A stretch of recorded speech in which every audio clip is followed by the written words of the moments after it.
तो दोस्तों आज की इस वीडियो में हम बताएंगे कि यदि किसी भी महिला को मुख्यमंत्री महिला रोजगार योजना का लाभ लेना होगा तो उससे पहले उनको जीविका समूह से जुड़ना अति आवश्यक है। यदि वे जीविका समूह से जुड़े हुए हैं तो अच्छा है। यदि वे जीविका समूह से नहीं जुड़े हैं तो उनको सबसे पहले जीविका समूह से जुड़ना होगा, तभी उनको 10,000 रुपये का बेनिफिट मिल पाएगा। तो चलिए हम आपको बताते हैं जीविका समूह से कैसे जुड़ना है। उस जीविका समूह में जुड़ने से पहले आपको एक फॉर्म को भरना होगा। उस फॉर्म को भरने के बाद ही आप जीविका समूह में जुड़ सकते हैं। तो चलिए हम आपको बताते हैं। तो सबसे पहले आपको ये देख लेंगे, अनुलग्नक 2 फॉर्म है, ये इनको भरना होगा। स्वयं सहायता समूह में सदस्य बनने हेतु स्वघोषणा एवं आवेदन पत्र, ये फॉर्म को फिल करना होगा। जैसा कि यहाँ पे लिखा है, अध्यक्ष का नाम, जो भी आपके गांव में समूह जीविका चल रहा होगा उसमें सदस्य होते हैं उनका यहाँ पे नाम लिख देंगे, और वो जिस किसी भी गांव में है उस गांव का यहाँ पे नाम लिख देंगे, और किस पंचायत में वो जीविका समूह चल रहा है उस पंचायत का यहाँ पे नाम लिख देंगे, और यहाँ पे उसी का प्रखंड का नाम लिख देंगे, किस प्रखंड में है, और जिला भी लिख देंगे, किस जिला के अंतर्गत वो जीविका समूह चल रहा है। और यहाँ पे जो बेनिफिट लेना चाहती हैं उनका यहाँ पे नाम लिख देंगे, और उनके पति का नाम लिख देंगे, और यहाँ पे उनका उम्र लिख देंगे, उनका कितना उम्र हो रहा है, और जिस महिला का फॉर्म ये भरा जा रहा है उनका गांव का नाम यहाँ पे भरना होगा, चाहे किसी भी गांव का हो, और उनका वार्ड नंबर भरना होगा, यहाँ पे किस वार्ड की संख्या के अंतर्गत आती हैं, और उनका पंचायत का नाम यहाँ पे फिल करना होगा, और यहाँ पे प्रखंड का नाम भरना होगा, और यहाँ पे जिला का नाम भर देना होगा। और उसके बाद यहाँ पे कुछ मापदंड दिए हुए हैं सदस्य बनने के लिए, और यहाँ पे जीविका समूह में सदस्य बनने के लिए कुछ मापदंड दिए हुए हैं।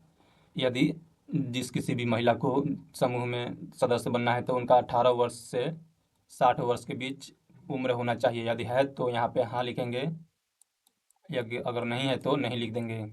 उनके यदि किसी भी महिला का उनके घर में कोई इनकम टैक्स देता है तो उनका बेनिफिट नहीं मिलेगा, और जो नहीं इनकम टैक्स देता है उनको बेनिफिट मिलेगा।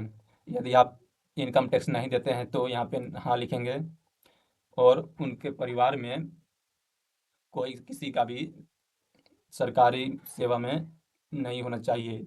यदि सरकारी सेवा में है तो उनका बेनिफिट नहीं मिलेगा, यदि जो सरकारी सेवा में नहीं है उनको ही बेनिफिट मिलेगा।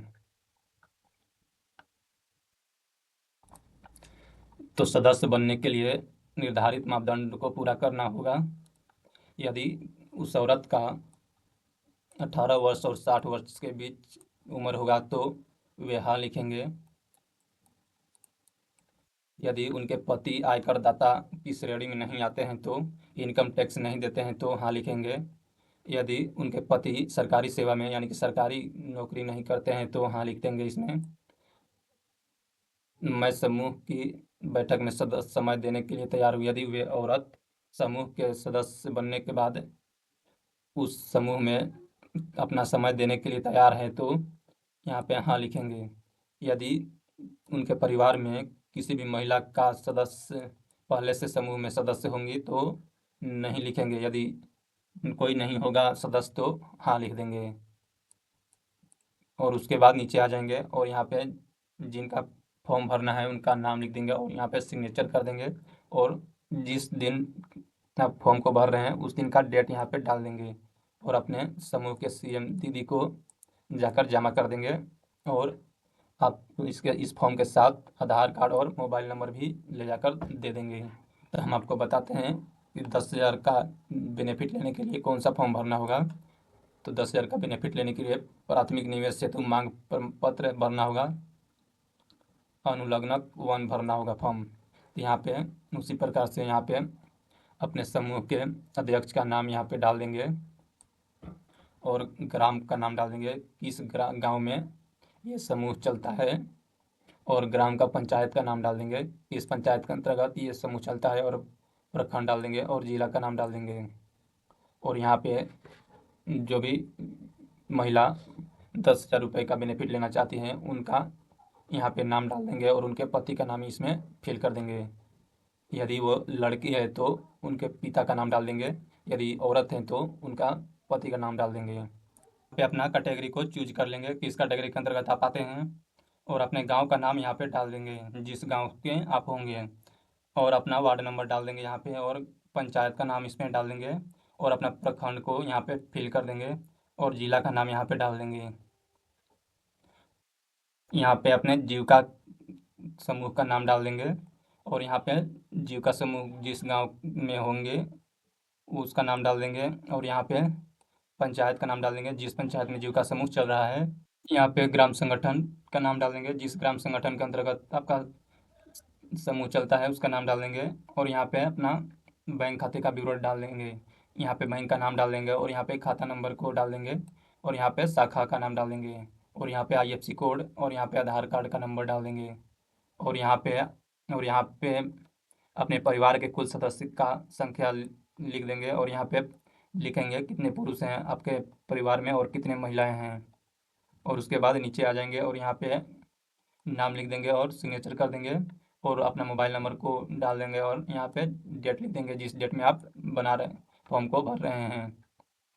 उसके बाद यहाँ पे रोजगार का सूची दिया गया है, आप कौन सा व्यवसाय कर, यहाँ पे व्यवसाय का यहाँ पे व्यवसाय का नाम दिया हुआ है, आप किस व्यवसाय को करना चाहते हैं। इन सभी में से जिस भी किसी व्यवसाय में आप रुचि रखते हैं, यदि आपको लगता है कि हम ये काम को कर पाएंगे तो उस पर, जैसे कि किराना दुकान है तो इस पर टिक कर देंगे। जो भी दुकान को कर पाएंगे उस पर ऐसे टिक लगा देंगे।